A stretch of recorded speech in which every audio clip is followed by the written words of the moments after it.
Reflexiones por la ciudad.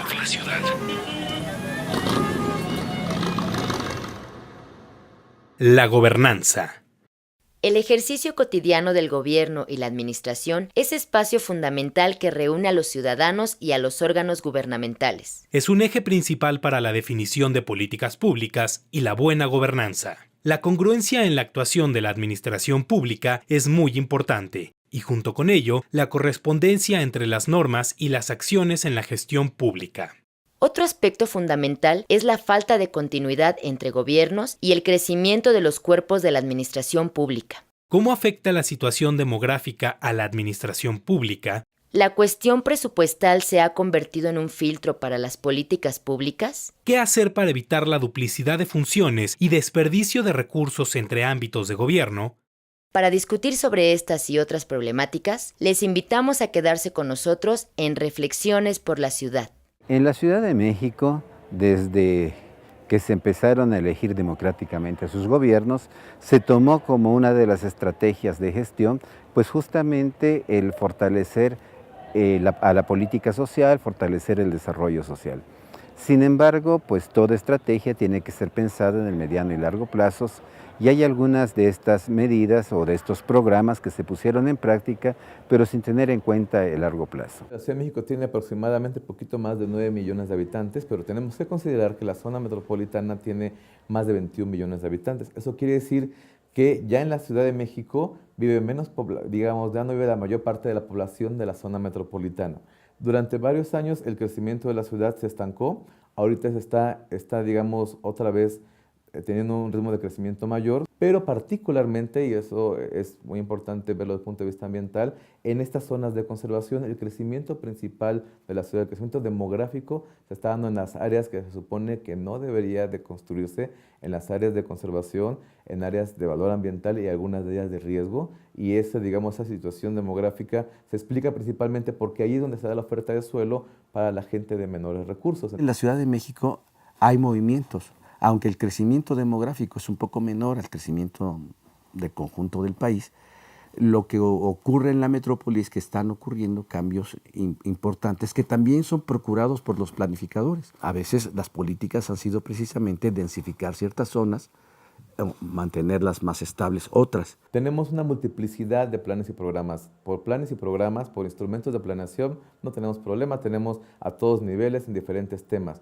Pero uno de los grandes problemas que tenemos es que muchas veces esta normatividad no se aplica. Hay que considerar a la ciudad, a la megaurbe, no solamente desde la perspectiva propiamente demográfica en términos de cuánta gente hay, sino también entender cómo operan o cómo han ido operando a lo largo del tiempo las distintas formas de organización social dentro de estas megaurbes, ¿no? Cómo existen zonas más o menos especializadas en términos de la distribución de las fuentes de trabajo, por ejemplo, en términos de la distribución y los trayectos que tienen que hacer muchos de los ciudadanos y ciudadanas para llegar a su trabajo.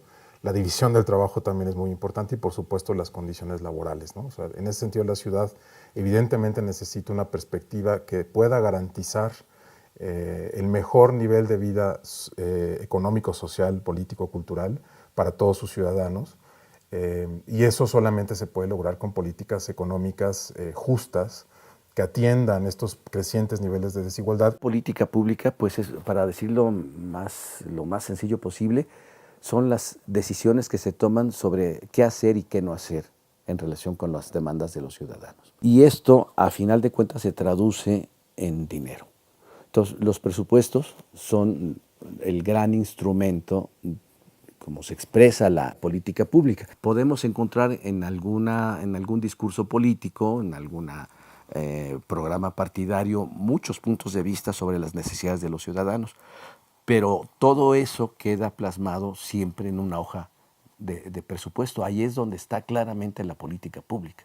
El predominio que se le ha tratado de dar a las instituciones financieras, a las secretarías de Hacienda o a los ministerios de Finanzas para controlar al conjunto de la administración pública, y que lo que hacen es transformar los planes y programas de largo plazo pues simplemente en medidas de control de ejecución del gasto público de manera inmediata. El presupuesto pues se utiliza como el único mecanismo de control y entonces se olvidan los objetivos de largo plazo. Simplemente lo que se trata de ver es si se ejerció la partida en los tiempos, en los montos y en los lugares previstos.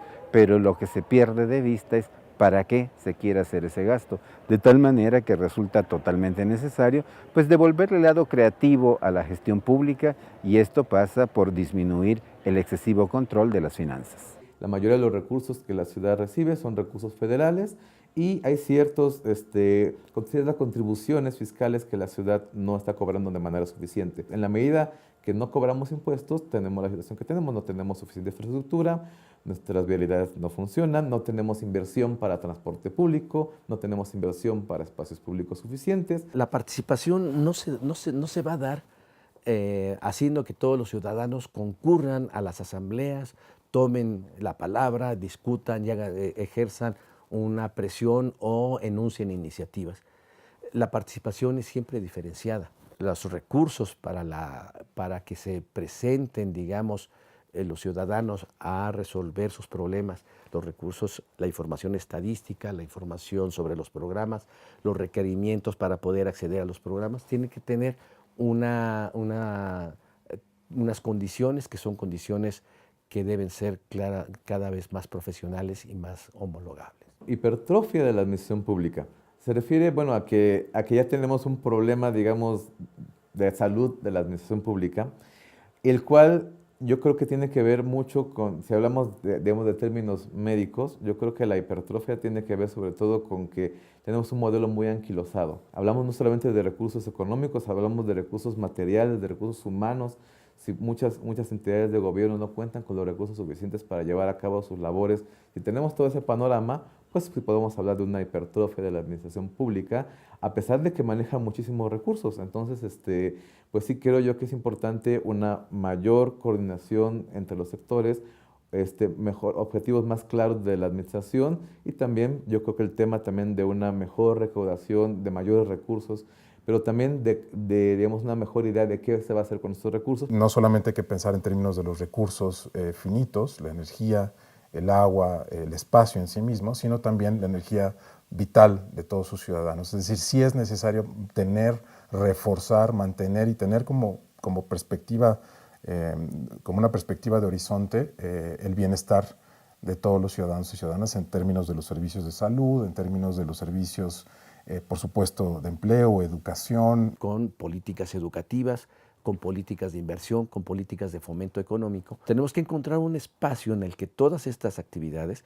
se desarrollen y al mismo tiempo abrir la ciudad para que lleguen más y más servicios de calidad o los ciudadanos puedan colocarse en las empresas que ofrecen estos servicios de calidad. Más o menos como 50% de las personas en México tiene acceso a la banda ancha, ¿no? Y en la ciudad las proporciones son más o menos similares, entonces habría que asegurar una infraestructura telecomunicacional que permita y habilite a la mayor cantidad de ciudadanos y ciudadanas tener acceso a las tecnologías, pero especialmente a la conectividad de banda ancha. Eso va a permitir un tipo de participación distinta, eventualmente mucho más activa, mucho más efectiva. Hay que pensar cómo se pueden crear formas nuevas de control de la gestión pública que contiendan con la necesaria complejización de la misma, pero que no impliquen un aparato imposible de manejarse, que respondan a los derechos de la población, pero también habría que pensar en la necesaria generación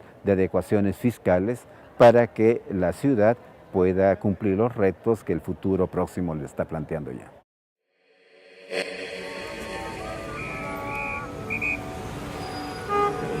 Reflexiones por la ciudad.